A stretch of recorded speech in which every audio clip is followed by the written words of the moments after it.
वज़ीर आज़म के मुशीर बराए कानून और इंसाफ बैरिस्टर अकील मलिक का कहना है कि सुप्रीम कोर्ट और आईनी अदालत का अपना अपना दायरा इख्तियार होगा। दोनों के अपने अपने चीफ जस्टिस होंगे।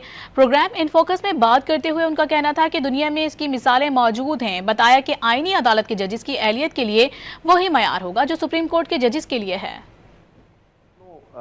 अपने अपने जो एक डोमेन्स हैं वो उसको देखेंगे और बिल्कुल चीफ जस्टिस होंगे, सुप्रीम कोर्ट के भी चीफ जस्टिस होंगे, आईनी अदालत के भी। तो इसमें कोई ऐसी बात नहीं है, वो एक पैरेलल में साथ ऑपरेट कर रहे होंगे और इसमें कोई ऐसी कबाहत नहीं है। दुनिया में आप देखें तो फेडरल कॉन्स्टिट्यूशनल कोर्ट्स हैं, इसी तरह आप देखें तो सुप्रीम कोर्ट्स भी मौजूद हैं।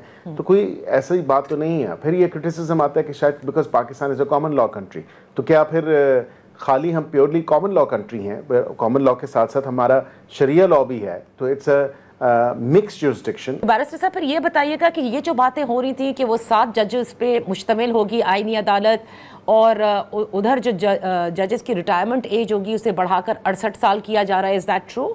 तजवीज़ हैं, 7 भी हो सकता है, 9 भी हो सकता है, 68 भी हो सकता है। ये तजवीज़ है, सामने आई है मुख्तलिफ जमातों की तरफ से, और उसको 70 भी किया जा सकता है। उनकी अपॉइंटमेंट का क्राइटेरिया वही होगा जो एक सुप्रीम कोर्ट के जज बनने के हवाले से जो उसकी रिक्वायरमेंट्स या उसके रिक्विजिट्स या उसका क्राइटेरिया होना चाहिए, इसी हवाले से उसका एग्जैक्ट वही क्राइटेरिया होगा। उसकी अपॉइंटिंग अथॉरिटी भी JCP ही होगी, जुडिशल कमीशन ऑफ पाकिस्तान, जो हाई कोर्ट और सुप्रीम कोर्ट के जजेस को अपॉइंट करती है। तो ये उसी हवाले से ही है।